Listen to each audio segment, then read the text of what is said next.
Right, welcome to round 3 of National 1215. On motion, this house is autonomous, should not release and activities of members of KKK, IIUM, Prime Minister of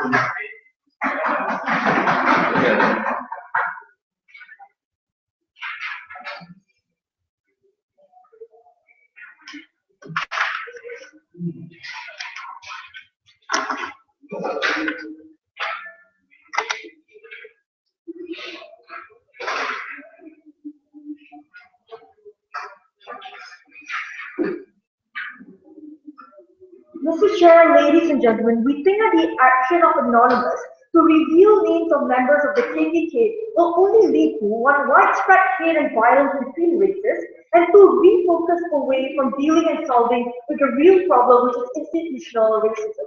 We think the context of this debate operates in America during the height of racism right now, which means that currently in America, what we have is a lot of discussion about racism as well as a lot of demonstration of racism act. For example, the Ferguson riots shows that people are willing to get extremely violent when it comes to dealing with racial conflict when they feel particularly strong about a particular issue. We think other forms of activist movements such as Black Lives Matter highlight people's discussion into the issues of racism.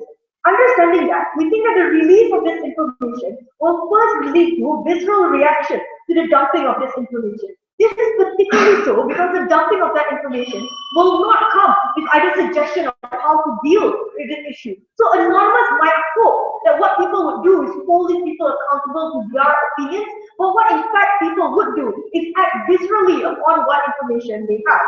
For example, it's likely that the reaction will be extremely irrational and compounded with all the existing hate and racism. It's very easy for you to demonize the figurehead of racism and convolute all the other racism and all the other problems that happen in America and blame it on that particular individual, causing that demonization to react into extreme violence and hatred towards this particular individual. We don't think that this will probably lead to any form of constructive discussion on either the ideas that this person has or deconstructing that particular idea that this person has. We think the only thing that will happen is extreme hate and racism from both Black activist groups as well as individuals who are Black who feel particularly strongly about this issue. Secondly, we also think that there is one thing to know that someone is racist, another thing to know that they are part of the KKK. That means that the way people would react will be extremely violent due to the existing stereotype that you have against the KKK and all the existing notion we have towards the KKK. We think all this hate compounded will be extremely bad. We also think that, and we stand for this strongly inside opening government, that everyone deserves equal protection under the law, and if this particular release of the information will lead to the endangerment of their lives, that will also lead to the exacerbation of racial tension, we don't think this information should be released, particularly because it will lead to violent outcomes. We think that all lives matter in this debate. We think that the dumping of this information will not only lead to like the breach of privacy of an individual due to his political belief that he's entitled to, but also the endangerment of lives of both of most of the races under status quo. So secondly, let's talk about who are the KKK and how do we better deal with them under side opening government. Firstly, we think that KKK is, unlike what most people believe, not actually the representation of the racism that happens in America. They are not the root and the cause of the problem right now.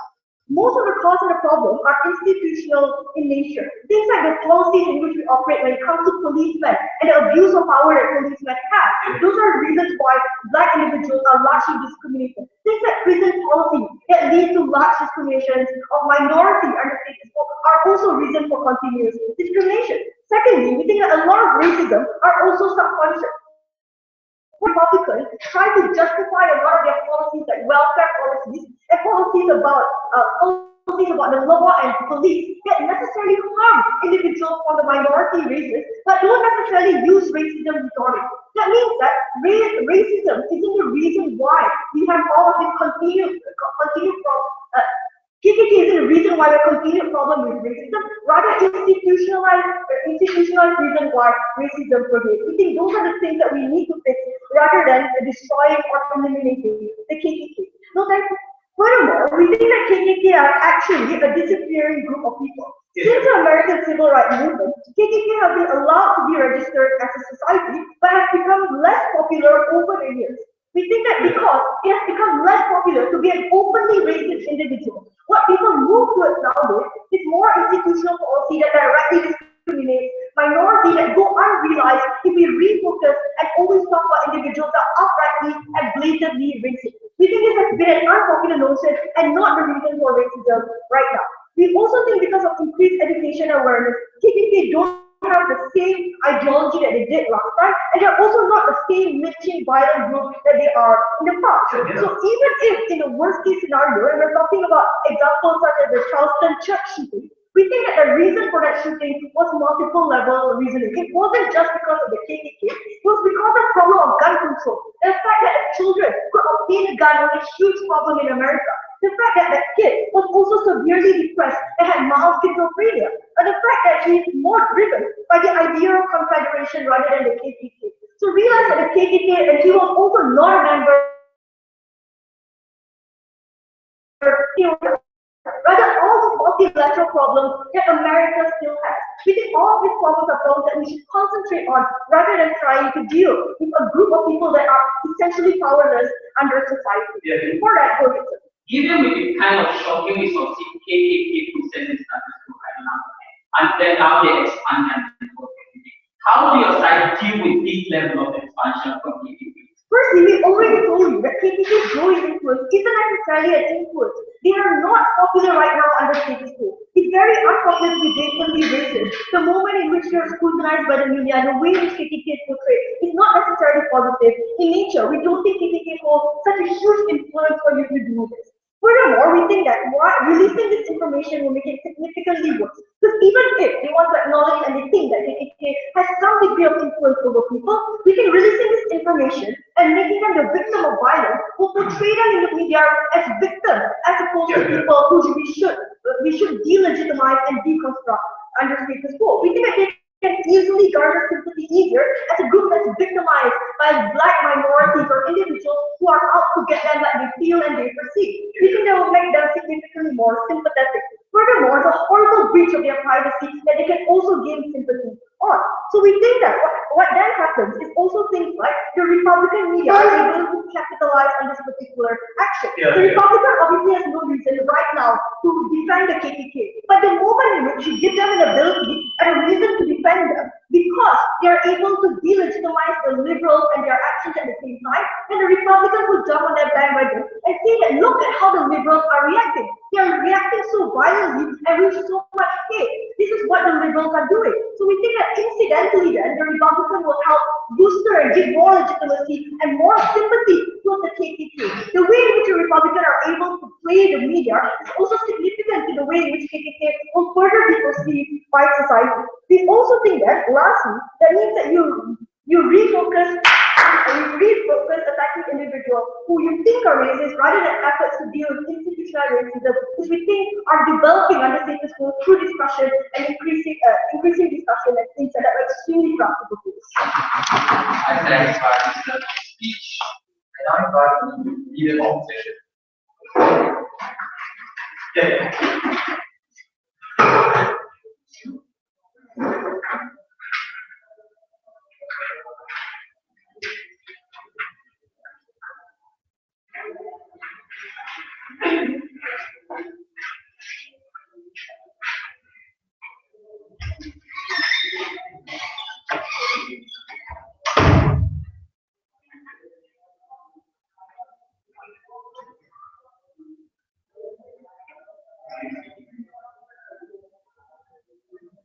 Mr. Speaker, we concede that KKK is slowly deteriorating. We concede that KKK is slowly changing its ways. But firstly, we ask you, how do you then help the people who on past events, how do you hold them accountable for the actions that they've done before? Because these are people that we don't know who their identities are. But secondly, ladies and gentlemen, even if KKK as an organization is deteriorating, we think that the value that it holds is still running within social, we think that the value that it holds is still there within society, ladies and gentlemen. The value that actually brought KKK up is still being held down, even if it's still even if it's in a minority, ladies and gentlemen, we still think that that value is still existed. So thus, ladies and gentlemen, I'm going to talk about two things. Firstly, I'm going to show to you what are the incentives of this anonymous people to hack the KKK and why it is necessary. And secondly, I'm going to show to you why the value of this particular information is necessary in the fight against racism, ladies and gentlemen. So firstly, but before that, I'll look at a few rebuttals. Firstly, this idea that violence, this idea that when you expose information, it creates some sort of like visual reaction where people slightly engage in violent manners. Firstly, ladies and gentlemen, we question you: what are those incentives for these black people to actually engage in this particular manner? But secondly, ladies and gentlemen, even if there's violence, ladies and gentlemen, we say it's necessary. Why? Because we say that firstly, when you're trying to make a change, we say backlashes is inevitable. Backlashes and violence will always happen. Like for example, when we look at the civil rights movement, violent conduct, direct engagement with black people still happens. But ladies and gentlemen, note this. Over time, it neutralizes, ladies and gentlemen. It neutralizes over time when society now sees that it's not as superior as the other. Society, we think that violence in this particular manner, we're talking about KKK and blacks actually engaging with white people, is that they don't, we think that these black people see that not all whites are racist and not all whites are associated with the KKK. We think that it's okay when it neutralizes over time, because with violence being neutralized, it neutralizes almost all, we think that in a best case scenario, you also neutralize racism. Yes. Why will African Americans being violent not delegitimize calls for reforms when it comes to things like Black Lives Matter, given the Republican media is very happy to paint that as savages? Mr. Speaker, we don't necessarily think that because of portraying, because of the media portraying as such, is a justified reason why this particular information shouldn't be exposed in the first place. Because if you're talking about this particular thing, if you're talking about media, it's not the fault of people. It's not the fault of the people engaging in this manner. It's the fault of the media incentivizing them. So in this particular, meaning to say that if you're really worried about media, censor it. So now, let's just look at two things. What's the incentive of these people to actually attack the KKK? Firstly, ladies and gentlemen, we characterize to you that these people who want to actually have and export the information of the identities of those within the KKK are those who actively support the protection of black minorities. But secondly, ladies and gentlemen, we also tell you that these people are those people who fall victim into systematic discrimination. What do you mean? Meaning that this particular activist has a history of being discriminated. Meaning they have an incentive to change that, ladies and gentlemen. So by principle, you don't punish activists for the crimes that they will put, you don't actually punish activists for the crimes of others. But secondly, ladies and gentlemen, we tell you that this particular information that they're trying to expose are people and characters who are prominent figures of the KKK. Meaning to say that these are the people who can trigger, who can stop and trigger black violence, black discrimination at a snap. These are people who incentivize other people, who incentivize the members within that KKK to actually engage in discrimination. Like for example, let's just look at the Ashley Madison website. This is a website that's which is for cheating. So when activists expose the people who actually engage in this Ashley Madison website,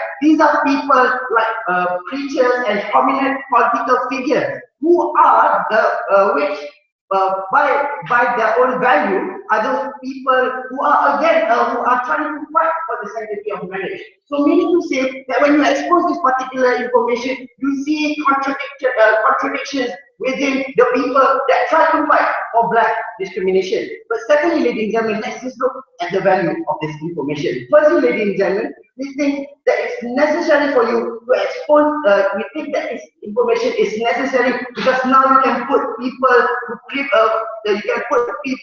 accountable for the actions of the past. Because we also need to consider that there are also people, there are also prominent figures within still in KKK, which which are active, and also people who previously has engaged in black discrimination. We think it's necessary for you to put them accountable. But secondly, ladies and gentlemen, you further put pressure onto these figures to also expose the plans and the values that KKK holds against blacks. But secondly, ladies and gentlemen, we necessarily argue to you that society deserves to know not only the identities, also, we also think that the people should also know the whereabouts and also the trend that KKK has.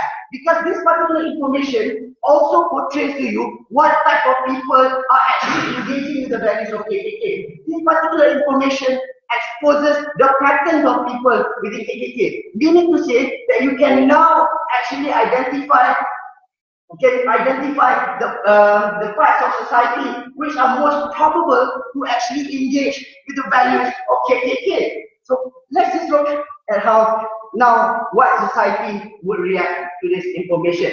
Firstly, ladies and gentlemen, we think that now people who are within that particular pattern can now find a way to exclude themselves from that particular value, because knowing that you are now one of the most probable people to actually be within that particular pattern, to be upholding that value, trying to prove yourself not racist, you opt out of that sphere, proving yourself that you are not a racist. For all of those reasons, I'm proud of those. I thank the speech. I invite the chief prime minister.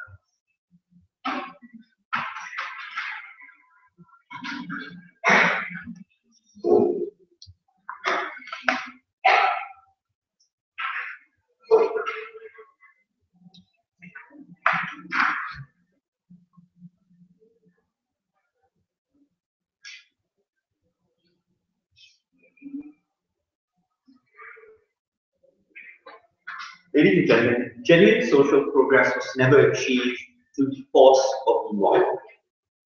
That is why we think that the sympathy as well as the natural change has been occurring for the last 2 years, ladies and gentlemen, of the natural as well as incremental force and public sympathy that's been garnered by movements, Black Lives Matter, as well as African American individuals, has been monumental as well as incremental.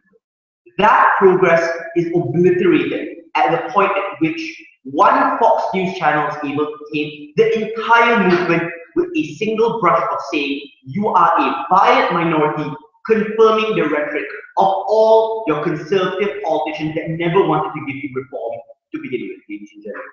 In my speech, I will talk about anonymous and activist groups in general, ladies and gentlemen, their reputation in society and how this stifles the ability for real change to happen. And secondly, I'll talk about sympathy in the Black progression movement and why that's key to maintain in this particular circumstance. But before that, are two things I want to engage with. Firstly, is in regards to accountability. They told us we need to hold people accountable for the laws that we've broken in the past. Firstly, they never gave us analysis as to why the law was not sufficient in order for us to achieve this particular end. We think by far and large we are able to achieve this end under our side of the house. We've seen many steps of this happening anyway. Second, this isn't about breaches of the law that has happened in the past. We don't think that's the debate is about identities today. But lastly, ladies and gentlemen, even if these are individuals that are public figures today, ladies and gentlemen, we've already given you a contextualization of American politics today. The most conservative and racist individuals in society today will not get elected if they say something that's blatantly racist. Even Fox News uses heavily hinted or veiled sentences, ladies and gentlemen, in order to hide their racism and are unwilling to be labeled racist and disassociate themselves from racism in particular. So even if a KKK person is a public figure, that person cannot manifest their KKK attitude or views within public office or the actual manifesto that people are actually manifesting, ladies and gentlemen. And other people will never let those views happen to begin with, given the analysis that Jasmine gave you about their weakening influence in society. But secondly, it's about, does it change the moment you give them this particular information? Opposition gave us no analysis whatsoever as to whether or not this individual will change their views at the point at which you release this particular information. Maybe this person will quit the KKK, sure. Maybe this person will stop publicly declaring that he's a KKK person, but does it stop this individual being a racist? We don't think so. It is more likely than not this person will feel confirmed in his view, ladies and gentlemen, rather than an actual conversation that you can have in terms of changing this particular individual's views, because now he has to defend his views in public, because now it's conflated with things like safety of my family, safety of my friends, and safety of the circle of people I'm around under that side of the house. By far and large, we can identify who is racist and who is not through the objective metrics of information or not.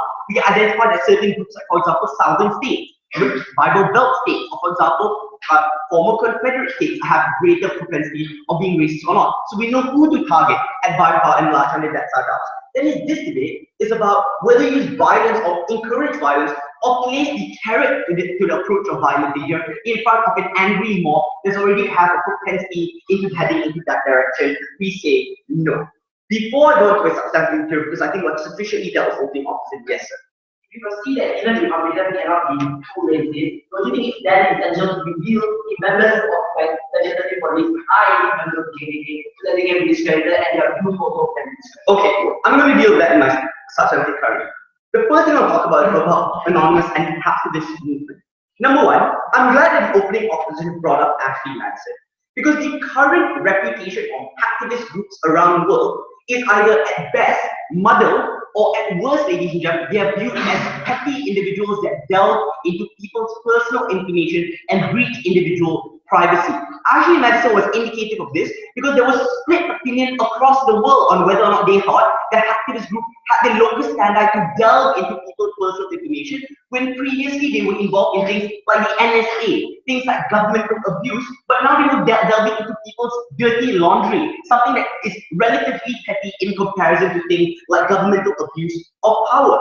But now what you do is associate that muddled or even abusive kind of reputation with the black activist movement that we have currently under the status quo. You have less sympathy because people think that now that not only is number one, activist group a manifestation of the liberal side of this particular argument, but secondly, ladies and gentlemen, it was also muddled with all other issues that the activist group is involved with under this particular side of the debate. That's what Jasmine's argument about the Republican media now being able to defend this particular group as a victim becomes so much more important in this particular debate. Granted, the Republicans don't need to say that now I believe in the racist agenda of the KKK. All they need to do is say that free speech is being attacked in the United States of America. And in that particular sentence, you already grant legitimacy to racists to say what they want and not be deterred in that particular rhetoric under that side of the house. Because they can use veiled rhetoric and veiled sentences in order to defend these individuals on the sideline while taking no responsibility whatsoever for the racist outcomes that happen under that side of us. And that's why that anonymous and hacktivist reputation not only harms hacktivist groups, ladies and gentlemen, but also harms the particular group that we're talking about under our side house. That means, moving forward, hacktivist groups in general are painted with the brush of now delving into people's dirty laundry, also being associated with violent movements that have spurred these particular individuals into being violent under this particular circumstance. We think that's dangerous for not only the interests of hacktivist groups and further accountability, but also people's safety in general. But secondly, ladies and gentlemen, black progression and also civil rights movements are one on the approach of peace.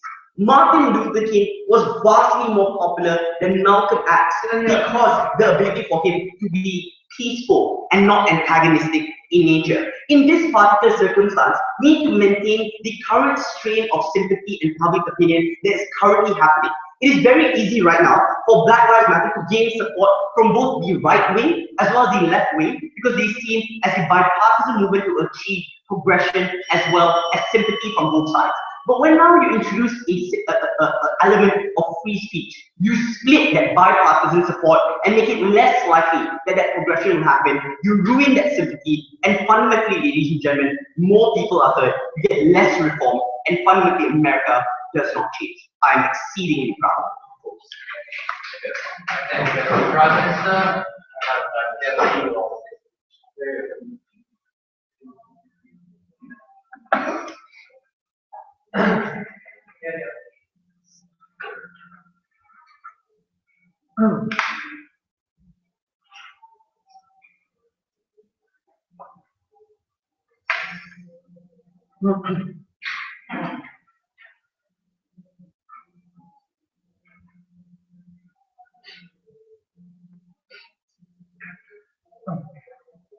we have never imposed a certain moral code or any code on anonymous. We've always allowed them to be raw and to be like as you know, to do whatever they want and to use whatever information they want to cite. Because we've always allowed society to deal with that information and to like decide if that information is valuable or good or bad to them. This motion will actually impose a certain like telling anonymous what they should do and what they should not do. And in this case, like it's something we've never done before, something we should never do in the future. So, show me the rebuttals. Firstly, how a lot of OG talked about how it actually takes away from the discussion of actually dealing with institutional racism. But personally, like you talk about people who are in the KKK that can actually be actively supporting and contributing to institutional racism. So you talk about people who are fighting KKK, who could be politicians, who could be like preachers, or could be members of people who can pass policies, etc. When they are secretly members holding these racist views, they should always be exposed and should not allow to affect policies and to affect things that will happen to black bodies or black people, etc. So okay, so even then, like and even then, hold on. So yeah, it does not actually take away from discussion because even then, yeah, we talk about how news, how people actually generally deal with news. Like even now, people who talk about Ashton Nyson are probably only the people within this debate competition or whatever. People usually like get over the news and etc. Like when this happens, this will probably die out in maybe a week or two, maybe a month, even that. Like we say that people are not only going to focus on this, on the hacking and the releasing of information. They will still fight institutional racism, fight police brutality, etc. At the same time. No, thank you. And then okay, you talk about how like Republican media can spin this and completely legitimize BLM, Black Lives Matter, whatever. Firstly, like that's what they do already. Like they do it without any like justification or without any proof that BLM is bad at all. Like things about how it came out that the 3 police officers that were reportedly murdered by black people, BLM people, turned out all of them were either like not actually dead or committed suicide or etc. They will find ways to discredit BLM in any way at all. These are the same people like that will justify black problems to be coming from black people itself. They say that black people have to deal with the parents have to deal with their kids who are disobedient, etc. These are the same people that will justify the police who threw that young girl off her chair in that school and say that this girl is actually like disobedient to authority and this girl should have been thrown out of her chair and been violently. People always find reasons.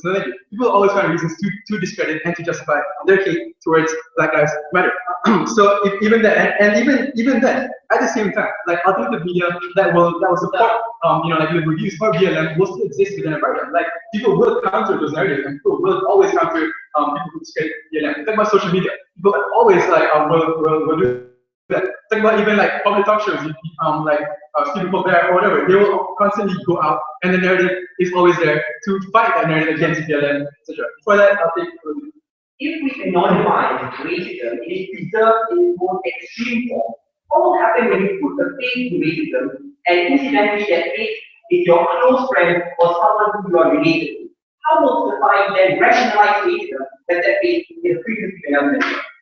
I'll be extremely happy if I can find out my friend is a racist like towards me or whatever. And even then, we do realize that like they will act on violence, they will act this way. We do critique that fact. But we have like constantly said how like when fabric of society, when the thing that is holding fabric of society together, when it is disrupted, when things like this happen, like violent and visceral things will happen at the same time. We like riots of Ferguson or whatever, like and destruction of property. We also say that this is all necessary things to happen for the pushing of civil rights, etc. And then thirdly, they also talk about how it will be like a backwards thing to like natural change. It has been pretty like sympathy towards BLM, sympathy towards Black Lives Matter, etc. But then I'll question this because it's not even true. Like a lot of people talk about the Ferguson effect. How now police members are actually scared to act, scared to like carry out their duty and scared to like like deal with black people because they're scared that they will be on video and their careers will die out, etc. This is actually not true. Like after Ferguson, the number of black people that are victims of police brutality have actually risen much more than it was before. And this is a complete fact. Like black people are dying every single day of the year in America, except for like maybe 2 weeks of those days, etc. We say that it has actually not changed anything. Natural change is not actually happening at the pace it should be. Black bodies, etc. are still being killed and still being harmed every day, much worse than it was before. And then and then you talk about how and they talk about how like MLK was much more like famous because he actually promoted peace for civil rights, etc.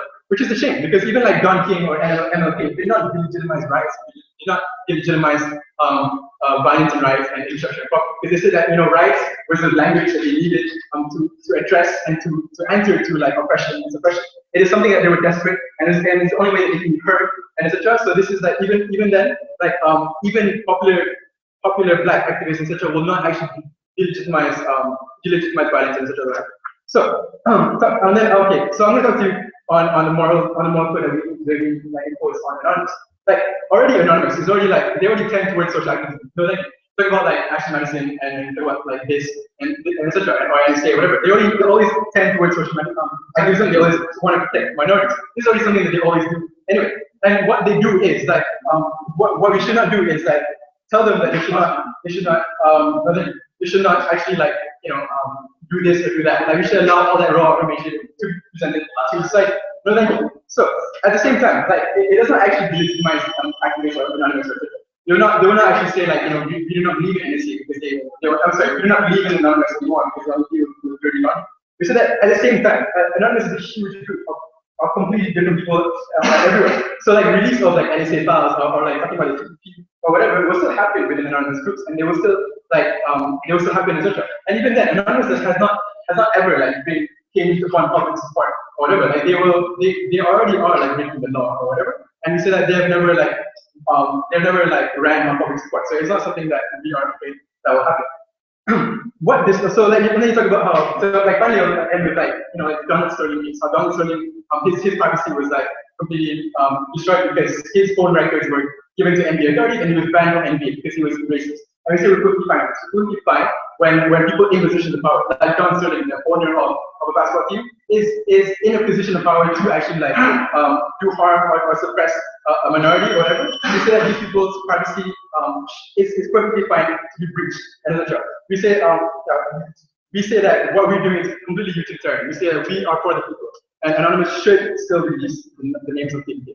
All the reasons why we're I thank you for your audition to go from social AI design and don't know.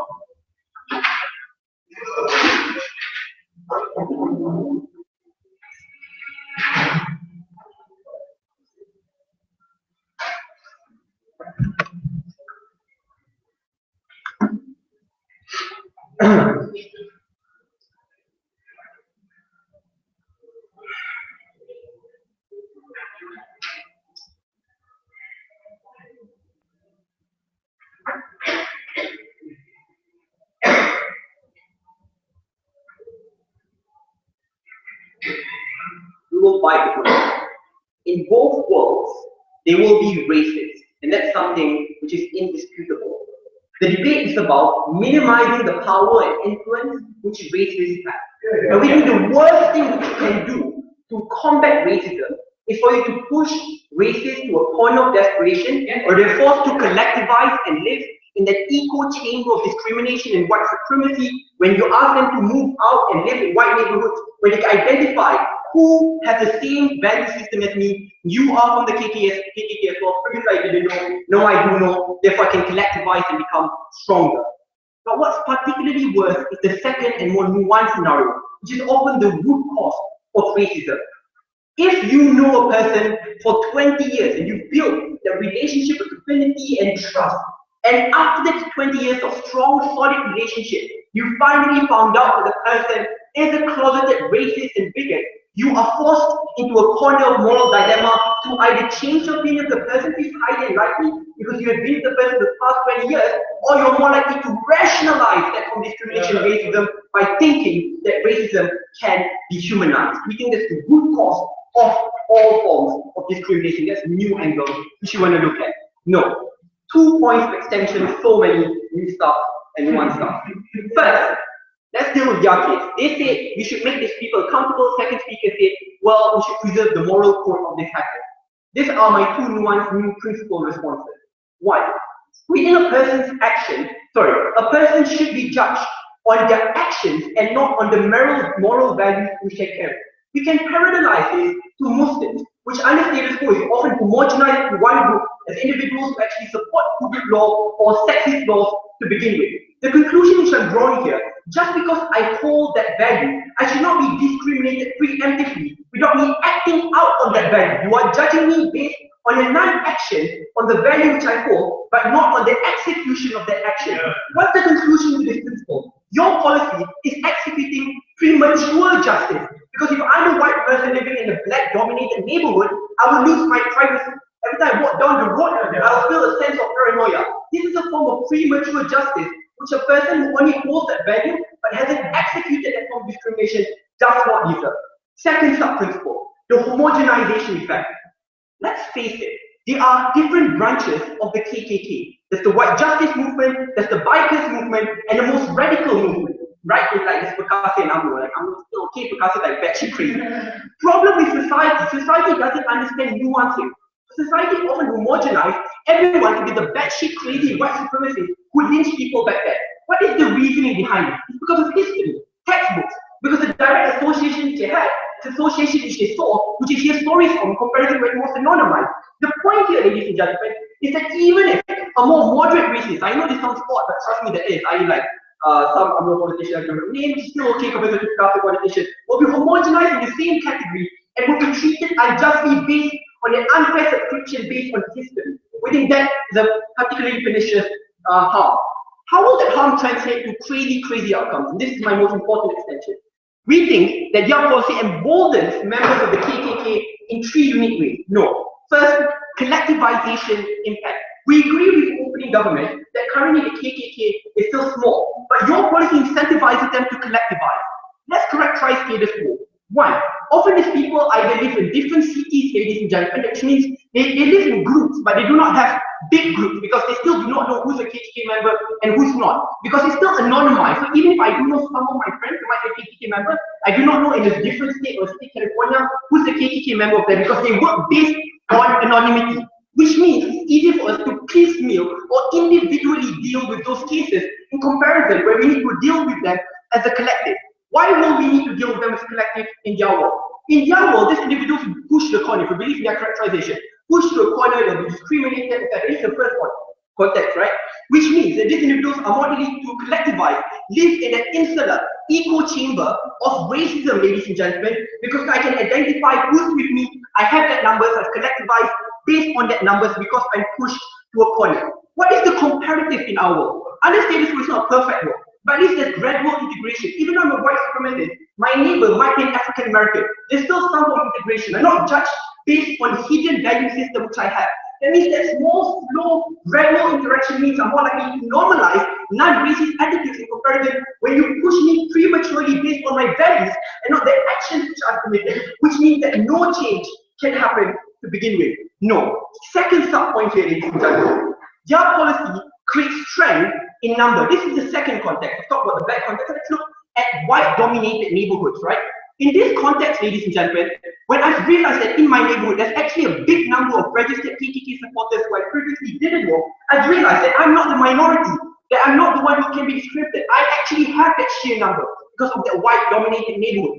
This means, ladies and gentlemen, people will be magnetized to join this group because it's no longer seen to be an isolated, discriminatory, bigoted, minor movement, but it's now seen to be a mainstream movement. I'm not saying that this is America, but you know in America they're like white towns, black towns, so yeah, that happens there as well. Finally, but before I go to the most important point, I'll take over. That's a very extreme factor. Don't you think that a collective KKK is easier to whip with one line? No. Now once you have a lot of them and they collectivize, it's much harder for you to break them down, especially when you have strength in numbers, when they live in the echo chamber of discrimination, when they can back each other up in comparison when you deal with them very that. So that's that.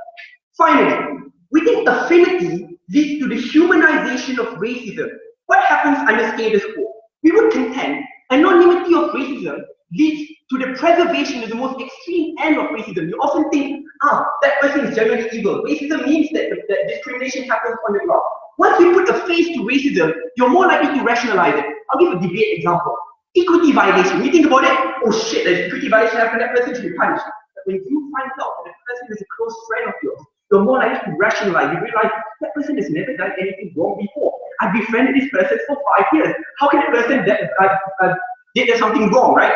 The comparison, I do acknowledge some people will still choose to change, but the vast majority will rationalize it because the prehistoric relationship which attacks that person will more likely lead to need to rationalize the action. And this is often the most pernicious form of racism because it's racism at its purest form based on relationships, ladies and gentlemen. That's why the worst form of echo chambers is like when you live in a racist neighborhood, in a racist family, when you know that your family members back you up. We think their policy complements the rationalization of racism on an individual level and a collectivized level. I've never been prouder to propose.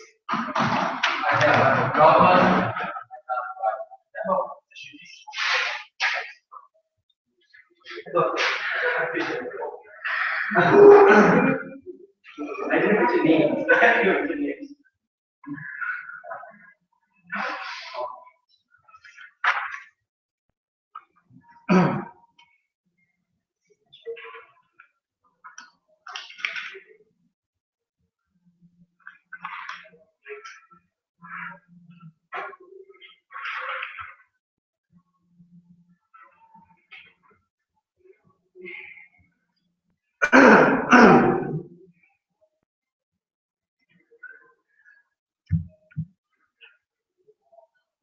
Sorry, yeah.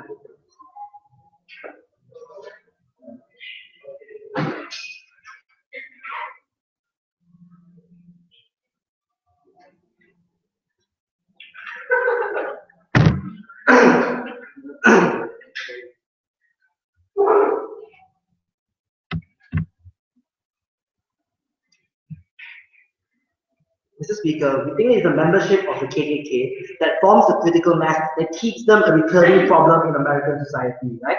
We think that when you have constructed a collective identity around an ideology of hate, bigotry, and racism, then we do not believe that you should hold or retain your right to privacy, especially when you advocate for the removal of rights from others, right? Exactly what happened to contextualize the debate is that when the KKK declared war on minority protesters in Ferguson, right? Anonymous in return revealed the identities of 1,000 names, right? In response to a clear and present threat to the African American community itself. I'll talk to you about four things, right? Firstly, how this action of revealing their name deter KKK members of further action. Secondly, how we move KKK members of Congress into the power. Thirdly, how we bind the defense mechanism for African American community. And fourthly, how society reacted to the reveal by Anonymous and why there was a good statement. First, a lot of rebuttals, right? In response to Sadiq's point, right? When he talked about this study, that you push racism underground, right? He told you that if you knew a person for decades, you form bonds of trust and friendship, and ultimately you may be led to think that racism may be okay.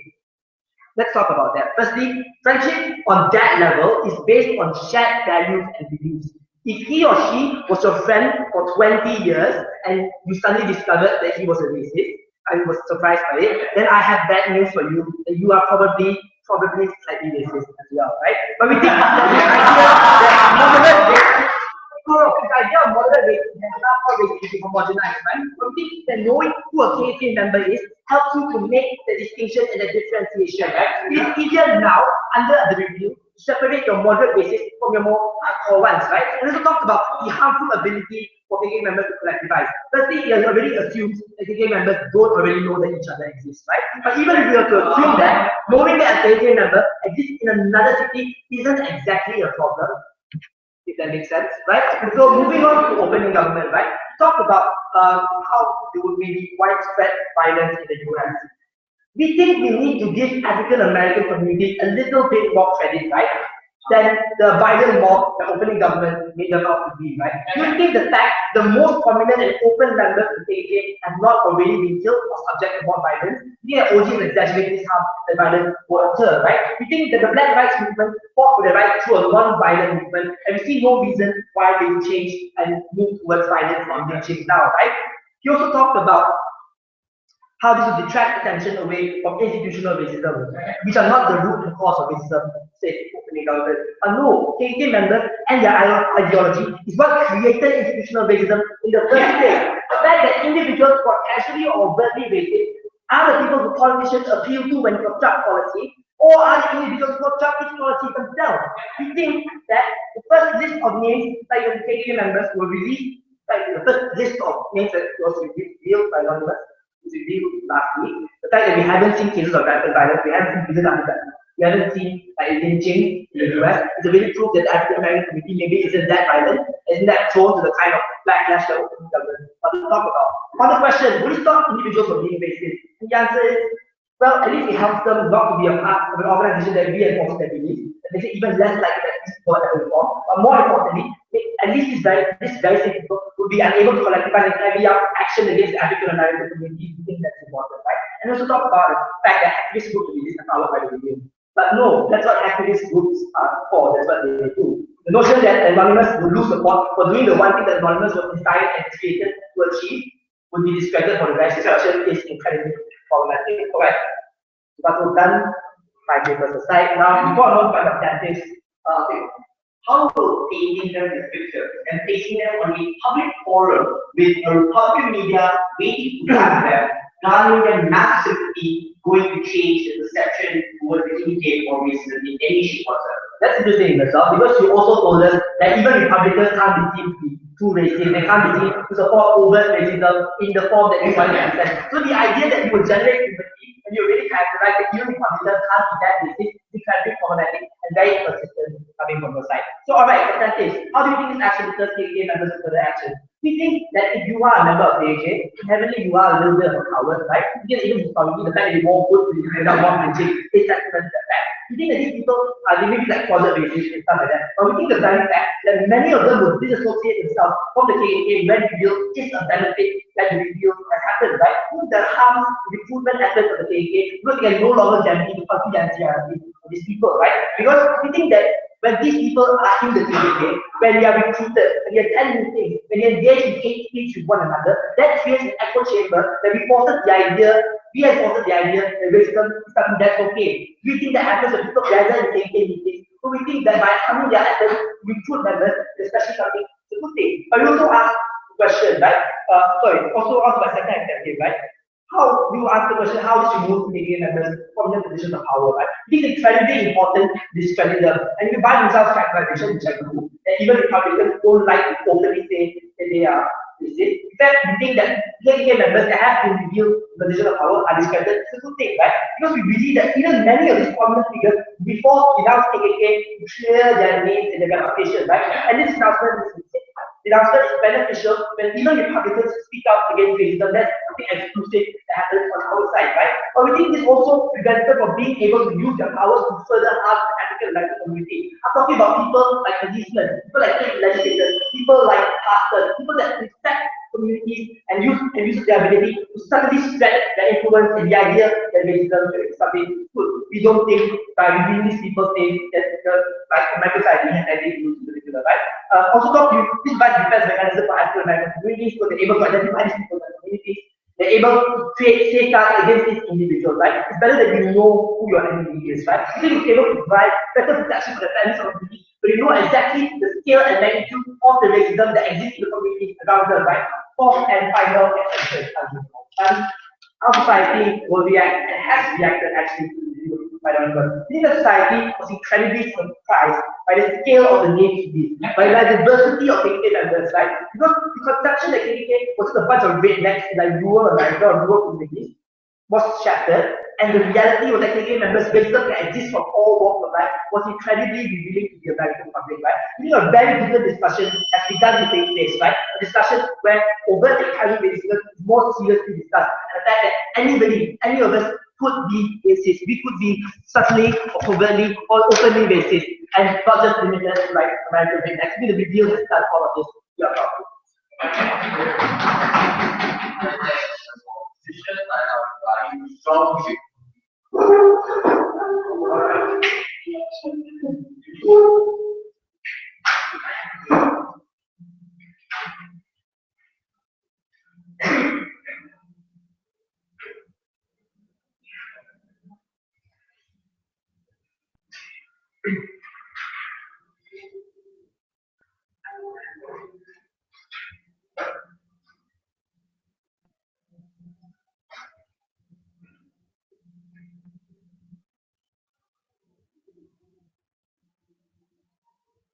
Unfortunately, there are many people within the Muslim world who, in terms of political ideology, often give excuses and defend things to the Taliban and Al Qaeda.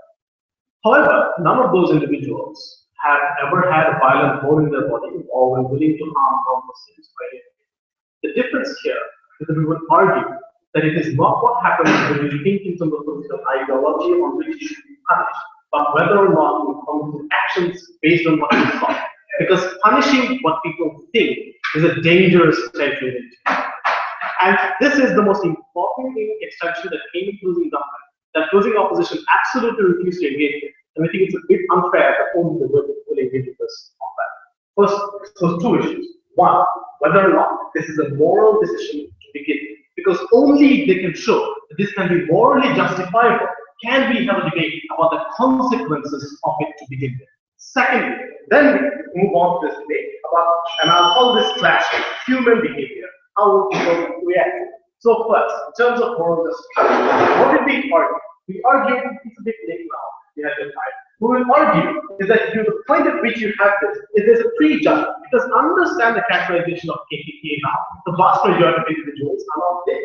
These are often people who ideologically agree with some forms of my ideas. Often they get together and discuss and have laugh about it, right? What does this mean? This means that these are often individuals who have actually not committed often any kinds of acts, who are likely to be often homogenized in a lot of instances and therefore likely to be punished. Yes, they said one line, we know and say anything better. We will argue that at this point in time is here, and the punishment of these individuals will go here is the amount of paranoia these people often feel is disproportionate compared to the kind of, because they didn't commit any actions, right? The thought doesn't justify the level of what we call it, fear that some of these individuals will have to go through, especially if they are like a town like Ferguson, for instance, and then they found out. We would argue that this is unfair to begin with, and they shouldn't be used as social battery impacts, even if there is a greater good, right? We would argue that none of these individuals contributed to that process because they didn't take any action in and of itself, and therefore do not deserve to be social battery impacts. A lot of these people are often actually teenagers or young adults misguided in this world, and we would argue that we should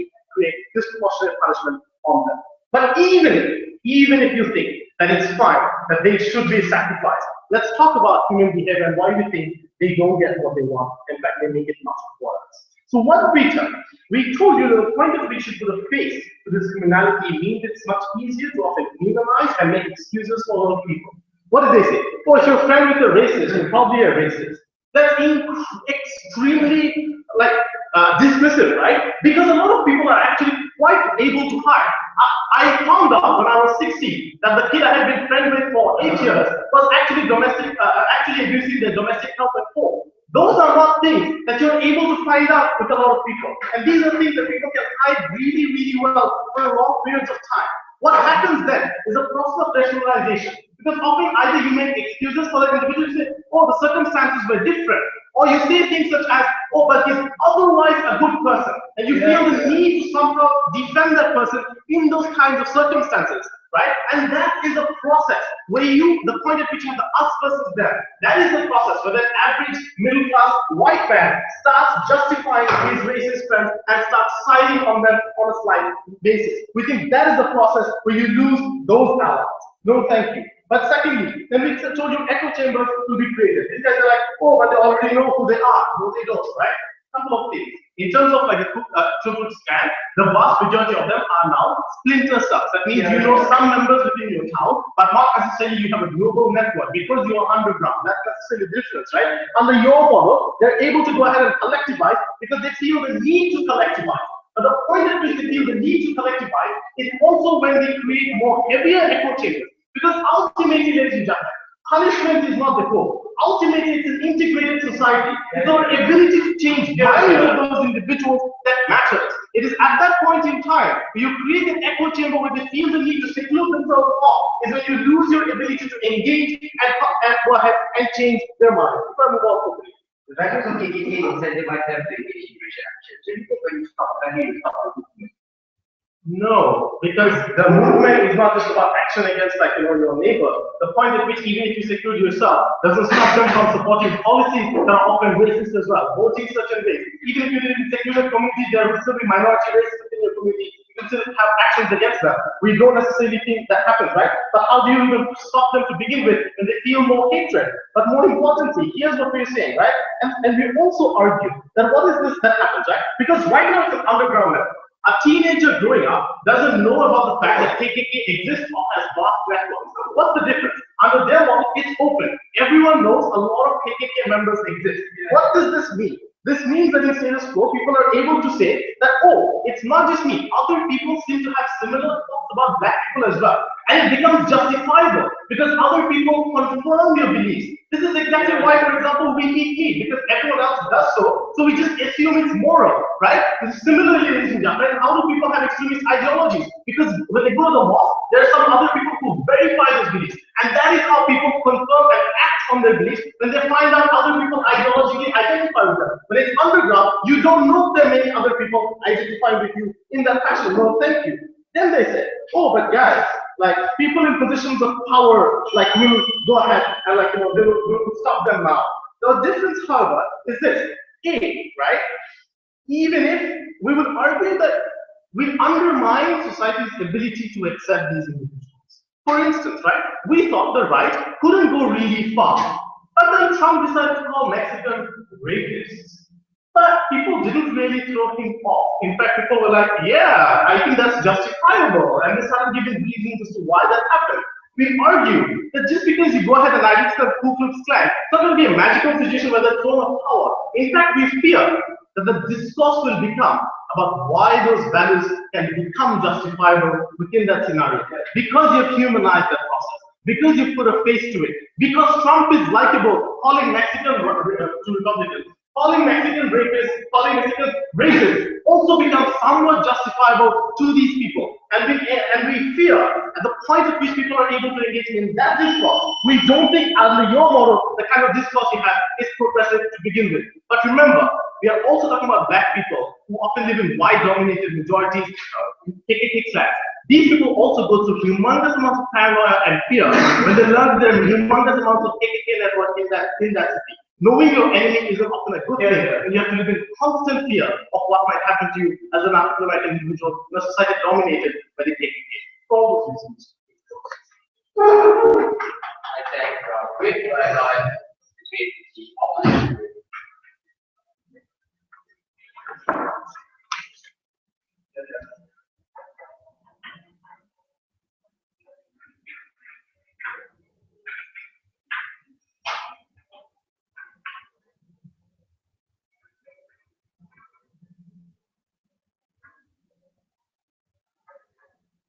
Mr. Speaker, we think it's quite comfortable how the old government then today categorize or characterize KKK as an organization that has little influence and then carried over by the closing on how they are diversified and they are not even and they are not like people in communities. Mr. Speaker, probably before last week, I would have believed in that as well. But then what happened after Anonymous released this list? Like the shocking outcome was the expansion of like the network of the whole KKK community, Mr. Speaker. This is something we will never get to know on the side of the house because eventually what we will see on the side of the house is that KKK has little influence, they don't matter, and then their impact is just not recognized, and we always continue to ignore it. This discourse is the impact of this discourse in today's debate, Mr. Speaker, is something we think is crucial on how that has changed the whole movement, or when it comes to even Africa, the whole African community itself, and how that has even added additional layer of protection when it comes to the movement of fighting racism in the whole American community, which is gonna lead me to like the whole question of like what the impact of actions of the anonymous community has had with the change on how that has changed the view of society right now on the KKK. And in this, like I was like, on my rebuttal, okay, that's like when like society and KKK, when they talk about like the evolution, how we don't have a community. Mr. Speaker, I don't think we'll be having a debate right now, like if we don't know KKK, what KKK is all like that. But then like what gave like to the discussion of this debate is like Anonymous being able to even have in the community of the KKK and even generate a list as huge as 1,000 influential names is what matters in this debate, Mr. Speaker. Because what is the problem here, Mr. Speaker? They think KKK is just there, not expanding, not recruiting, and then like the whole idea of KKK itself that if we continue to expand on their side of the house, we will never know what they are up to on their side of the house, and we always continue to ignore ignore this. And these are the kind of things that builds on and later on lead to the systemic racism we wanted to talk to under our side of the house, Mr. Speaker. But then what happened? How does this change on our side of the house, Mr. Speaker? We are able to recognize this like a problem that exists in society, Mr. Speaker. And now we are now engaging in the kind of discourse on how to fight this, Mr. Speaker. The fact that society today, the African community society today, have not raised to extreme measure of even actually attacking KKK members and stuff like that is the positivity that we can truly like achieve on our side of the house and let the state handle this, and that is how we better solve the problem of systemic racism on the side of the house. Because one, we will never know the kind of like resources KKK will possess on the side of the house, and then secondly, the whole mission of KKK on the side of the house declaring a war against the movement of protection of African American is something that should not exist on the status quo, Mr. Speaker. And these are the kind of things like we need to fight. But then what happens when it comes to like the moral decision and stuff like that, Mr. Speaker? We don't see how this is problematic at all. When Anonymous itself has announced itself as like an activist group that is there to protect the minority that has not been protected, Mr. Speaker. And this is something that is extremely important that we brought in from our side of the house, Mr. Speaker. Because this is when even the state is forced to take massive action as to the problem that exists in society, rather than ignore it and pretend it never existed, Mr. Speaker. And these are the kind of things we better achieve on our side of the house, Mr. Speaker. And then now came with the big idea of how this actually takes a face on racism, and now it's being given reference to the examples of like friends, like living with someone for 20 years and later on discover he's being racist, Mr. Speaker. Then that's the whole point here, Mr. Speaker. That's the point. Now you get to ask the actual question, Mr. Speaker. Why are you racist if you are being a moderate African American? It's the first question you ask your friend, Mr. Speaker. You don't just come to him and sympathize to him that, oh no, like he's been like disgraced, his privacy is being invaded and stuff like that. You ask the question like, what led you into being a racist in the first place? And the moment you understand this, evenly that you are able to persuade this kind of individual that your stance is actually wrong. This is the path you should be taking. And if eventually you're unable to succeed, Mr. Speaker, then there is no point in condemning that friend of yours, Mr. Speaker, rather than just siding with him and being like a bigot or like the biggest racist, Mr. Speaker, and stuff like that. Then, like, when it comes to like the whole moral behavior, we see this as just a parallel example with what yellow journalism is, Mr. Speaker. Because at the end of the day, it's the outcome that matters, Mr. Speaker. We've even seen measures and scenarios, even where journalists like drive their way into like deeper route to get core information and things like that, just to help the society, Mr. Speaker. This Anonymous has helped dig out information about ISIS and use that to tackle issues of terrorism, Mr. Speaker. When issues like extreme cases like this happen in society, it's better to recognize these issues and better deal with it. This is something we better achieve on our side of the house, Mr. Speaker. They never engaged us on that. They never told us how they're going to stop this from their side of the house, Mr. Speaker. We totally open to those. Okay. Even in the worst case scenario where this group is covertly expanding, when rears its head in public office in cases where it can cause harm, we can engage with them. But why can't we do that without giving them massive limelight? Which is like leads me to my second like response, because it's kind of similar to the whole argument of like people not knowing, if they don't know, they cannot subscribe in this kind of art, Mr. Speaker. But then the problem is they keep recruiting every day. They keep empathy. Their network of members keep increasing every day. They have thousands and thousands of followers, Mr. Speaker. This is what we have always had, Mr. Speaker. And these are the kind of things we are changing from our side of the house, Mr. Speaker. Because what happens if those teenagers they want to talk about on the side of the house discovered this and decided to join KKK because they don't know what KKK stands for, Mr. Speaker? These teenagers know what KKK actually stands for on our own side of the house. We better deter these teenagers from joining KKK from our side of the house. All what they have done so far, Mr. Speaker, is keep the teenagers in limelight and just to eat an okay thing for you to be racist, Mr. Speaker. So far, people don't know it, Mr. Speaker. But then what have we told you that they never engaged in, Mr. Speaker? We've told you how Anonymous itself, with its activist mission, has helped actually identify the core of the problem that existed, which is something Mark did well to talk to you about, Mr. Speaker. They never engaged in that, and then how that has changed the view on the society and we gave you an actual result from status quo, Mr. Speaker. They never engaged with that, Mr. Speaker. And we told you how we are actually giving even the African American community, Mr. Speaker, to display themselves and prove that they are not always violent as people has always portrayed them to be, Mr. Speaker. With all those reasons, Mr. Speaker, we proudly oppose.